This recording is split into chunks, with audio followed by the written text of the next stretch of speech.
За цаана Rusty and за өнөөдрийн шинэ бичлэгээр Devil May Cry зурлын талаар short богинохон review хийе гэж бодож байна. За Devil May Cry-ийн хувьд бол Netflix дээр сайхан гарсан R-rated animation цуврал байж байгаа. За энэ цувралын уран бүтээлчээр бол Adi Shankar ажилласан. За Adi Shankar-ийн хувьд бол өмнө нь гол анхаарал татсан гол карьерийг нь өргөсөн гол том бүтээл нь бол Netflix дээр гарсан Castlevania цуврал байсан. Мэдээж алдарт видео тоглоомны цувралаас сэтвсэн. За цуврал нь ч гэсэн өөрөө маш өндөр үнэлгээтэй явж байгаа. За Castlevania Nocturne зурлал дээр ч гэсэн продюсераа бас ажилласан. За тэгээ мань хүн сүүлд бол Captain Laserhawk гэх бас юм R-rated animation цувралыг бол хийсэн.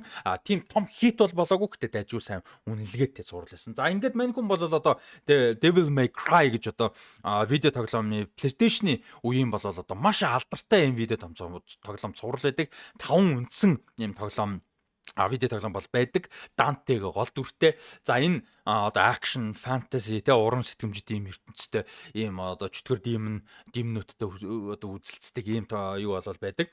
Тоглоом бол байдаг. За энэ ертөнцид бол үйл явдал нь өрнөж байгаа. Dante-гийн тухай ийм цувралыг бол хийсэн байна. За мань хүн сонирхолтой Assassin's Creed болон PUBG дээр бас хийж байгаа юм байлээ. Тэгээ Adi Shankar хийж байгаа болохоор итгэл өсөс өндөр байгаа сонирхолтой гэхдээ. Тэгээд анимашн студиогийнх нь хувьд бол Studio Mir хийсэн өмнөд солонгосын алдарт Studio Mir хийсэн. За Studio Mir-ийн хувьд бол The Legend of Korra, Voltron, Netflix-ийн Voltron, тэгээд Guardians of the Galaxy-гийн анимашн цуврал, Harley Quinn HBO Max-аар гарсан. За тэгээд Skull Island, X-Men 97 гэх мэт юм мундаг цувралууд дээр ажилласан анимашн студи бол хийсэн юм бүтээл бол гарсан. За энэ бүтээлийн хувьд бол нийт 8 ангитай юм цуврал бол гарсан. Нилээн давгүй санагцсан надаа бол ер нь нилээн гоё санагдсан. Гэхдээ энэ ямар утгаа вэ гэхээр айгүй фан байсан.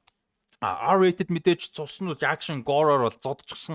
Гол дүрээр Dante өөр бол амар харизматай гоё байсан. Туслах дүрүүд их сонирхолтой байсан.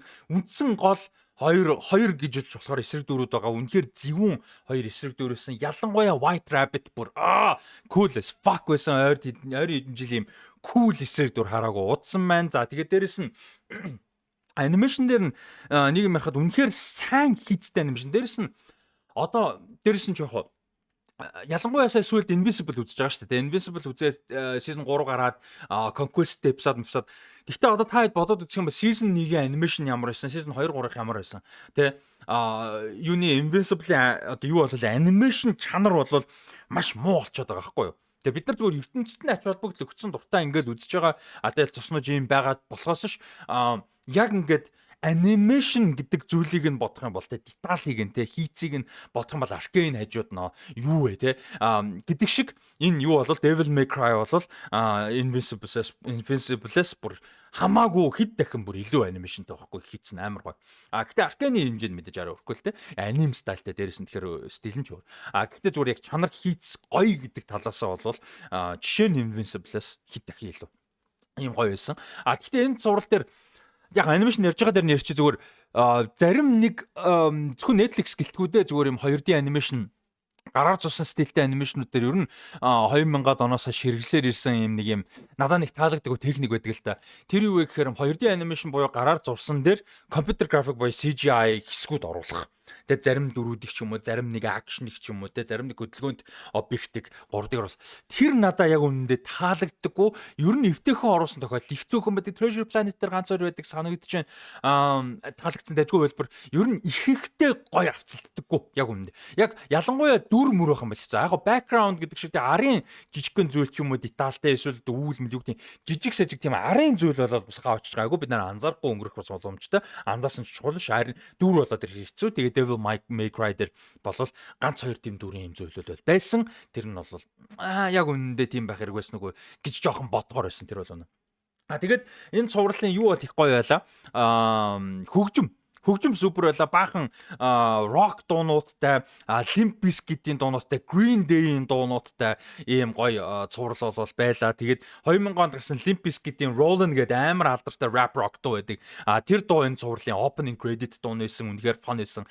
Галзуу яг юм дууныхаа уур амьсгал атмосферд яг таарсан ийм гоё зурал бол байл амар фан байсан. Ер нь энэ зурал яг зохиол мохиол өрнөл талаас харах юм бол зарим нэг сул зүйлүүд жишээ нь байгаа. Одоо зарим нэг дүр төгсөлт нь яагаад тийм шийдвэр гаргаж байгаа юм бол туусан харсан мэдэрсэн зүйлийнхаа дараа тэгээ бөө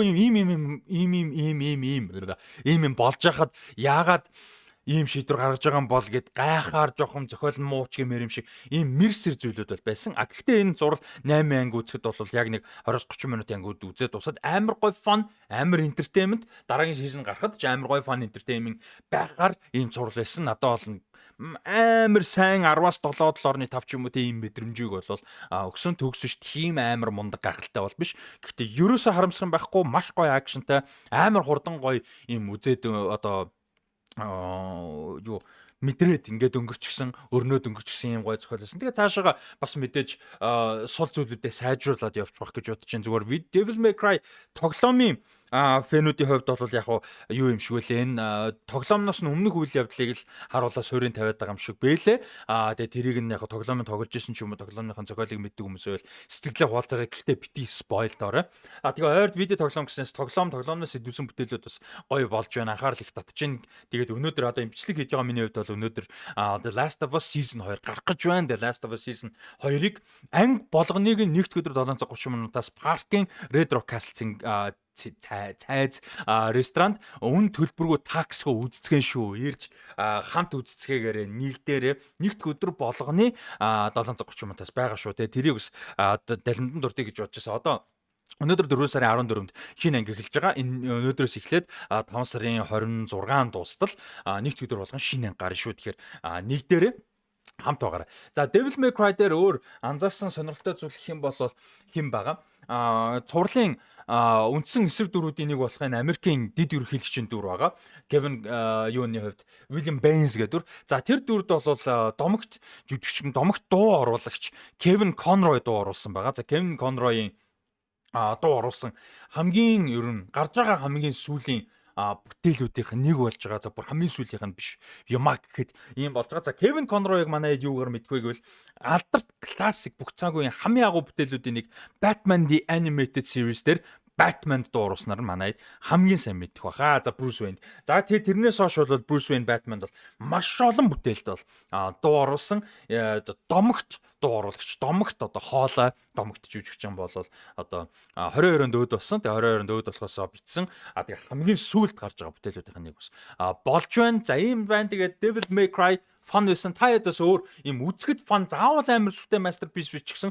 Үзэхэд фан гоё ийм бүтээлүүдээсээ бас хуваалцаараа тэгээ дараагийн ревюр уулзлаа. Баяртай. The Last of Us цувралыг нэгт өдөр болгон Red Rock Castle ресторанд үн төлбөргүй таксгүй паркийн тэнд үдчихэж байгаа шүү. Нэгтцгээгээр асуух зүйл байвал Rusty Talks Facebook юм уу Rusty Ryan 7 гэсэн инстаграмаар асууж болно шүү. Тэгээ комментос бичиж болно. Дараагийн ивент контентуудаараа уулзтлаа. Баяртай.